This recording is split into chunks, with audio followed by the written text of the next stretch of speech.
আসসালামু আলাইকুম রহমতুল্লাহি ওয়া প্রাণপ্রিয় সংগঠন বাংলাদেশ ইসলামী ছাত্র শিবির আয়োজিত আজকের এই ক্যারিয়ার বিষয়ক অনুষ্ঠানে অংশগ্রহণ করতে পেরে মহান আল্লাহ রাব্বুল আলামিনের দরবারে শুকরিয়া আদায় করছি, আলহামদুলিল্লাহ। আমার সবচেয়ে ভালো লাগার বিষয় হলো 1989 সাল থেকে আমি এই সংগঠনে যুক্ত থেকে বহু বছর কাজ করার সুযোগ পেয়েছি। আজকে এখানে যারা শিক্ষার্থীরা অংশগ্রহণ করেছে তাদের একটি স্বপ্ন, নিজেদের ক্যারিয়ারকে কিভাবে সুন্দর করে গড়ে তোলা যায়।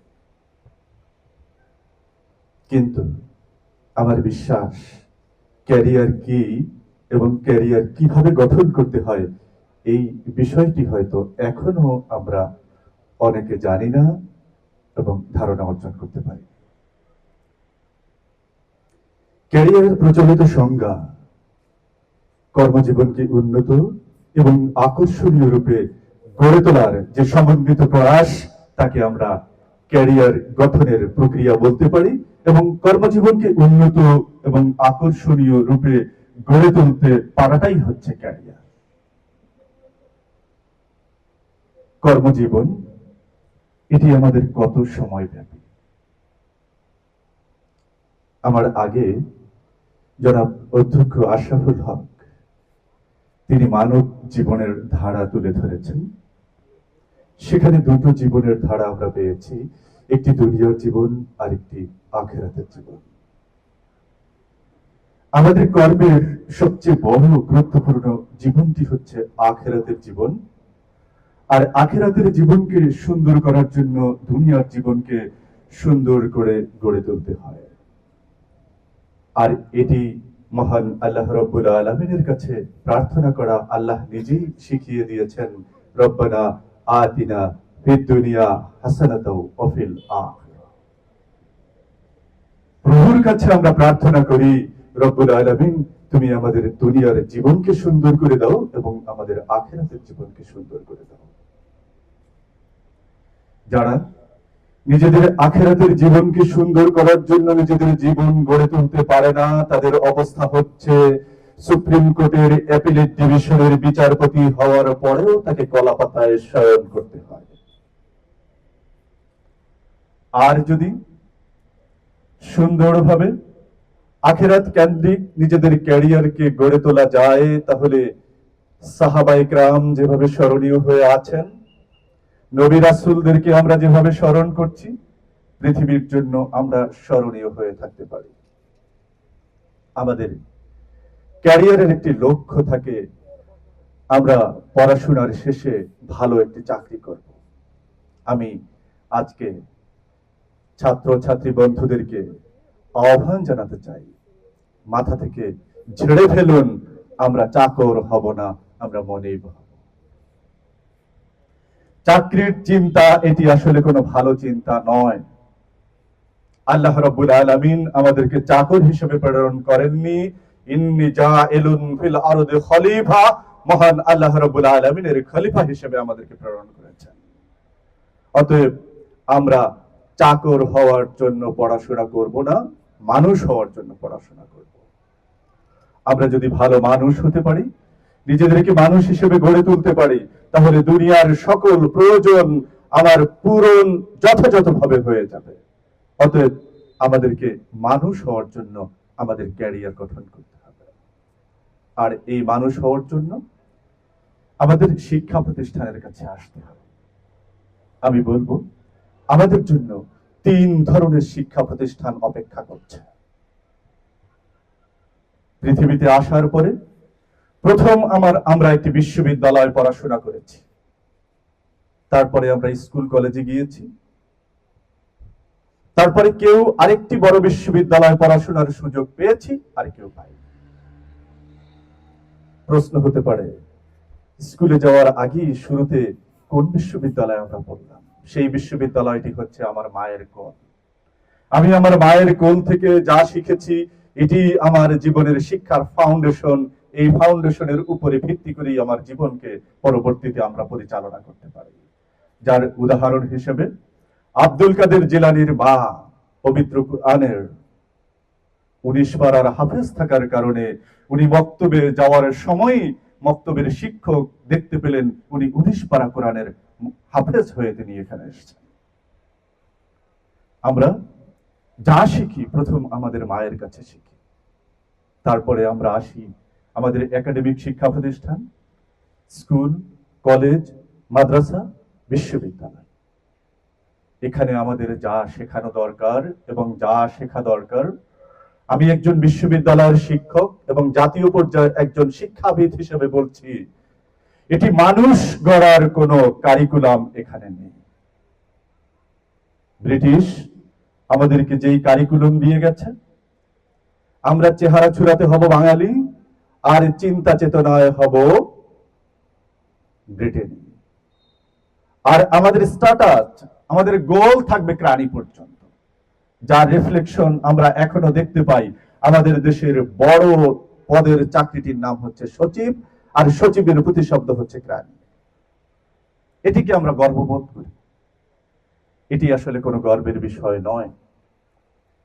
আমাদের এই শিক্ষা ব্যবস্থাকে পরিবর্তন আনতে হবে। এই শিক্ষা ব্যবস্থার পরিবর্তনের আন্দোলনে ছাত্রদেরকে নেতৃত্ব দিতে হবে।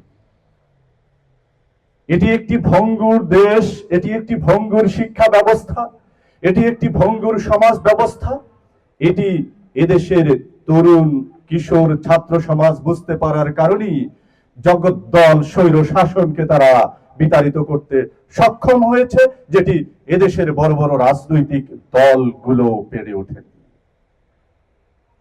আর যেই দৃষ্টান্ত শুধু বাংলাদেশে নয়, পৃথিবীর অন্যান্য দেশের স্বৈরাচারের পতন বাংলাদেশের ছাত্র জনতার আন্দোলনের পথ ধরেই হয়েছে।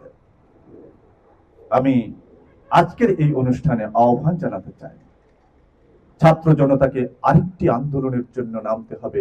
সেটি হলো মানুষ গড়ার জন্য উপযুক্ত কারিকুলাম, উপযুক্ত পাঠ্যসূচি, উপযুক্ত শিক্ষার পরিবেশ যতক্ষণ পর্যন্ত অর্জিত না হবে ততক্ষণ পর্যন্ত এই ছাত্র জনতার আন্দোলন অব্যাহত রাখতে হবে।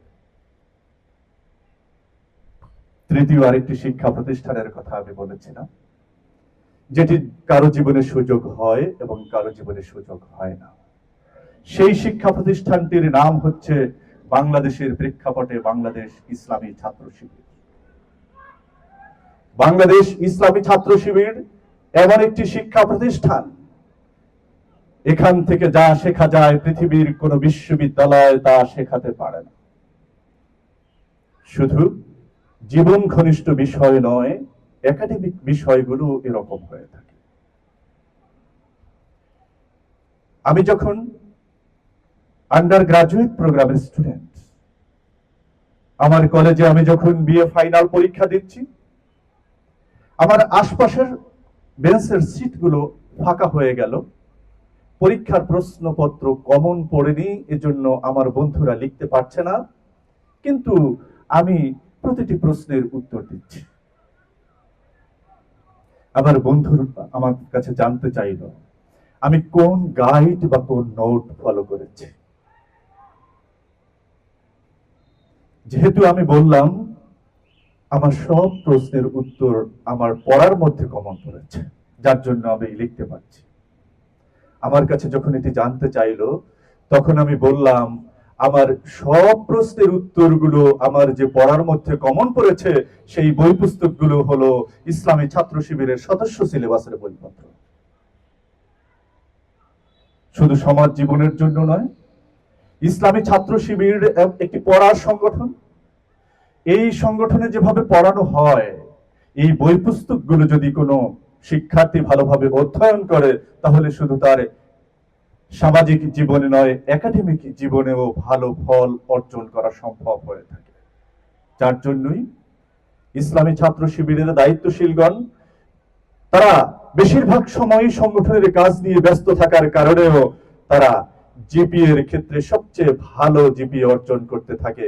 এটির কারণ হচ্ছে সংগঠন তাদেরকে যা শেখায় তা পরীক্ষার খাতায় লিখলে ভালো ফল অর্জন করা যায়।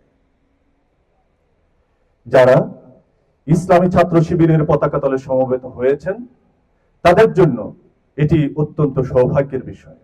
আর যারা ইসলামী ছাত্র শিবিরের পতাকা তলে সমবেত হতে পারেননি, তাদের উচিত আজকে ইসলামী ছাত্র শিবিরের পতাকা তলে সমবেত হওয়া।